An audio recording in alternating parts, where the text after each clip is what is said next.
یہ ہے اردو کی اول جماعت والی کتاب،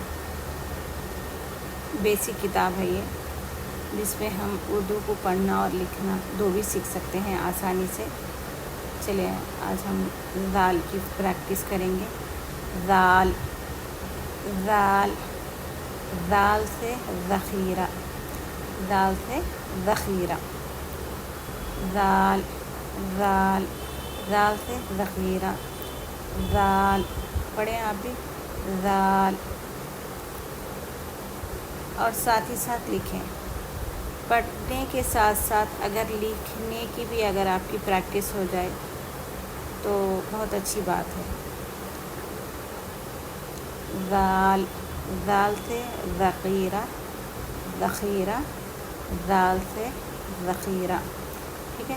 ذال، ذال میں نقطہ ہوتا ہے، دال میں نقطہ نہیں ہوتا ہے، ڈاٹ، ذال میں نقطہ ہوتا ہے اوپر کی طرف۔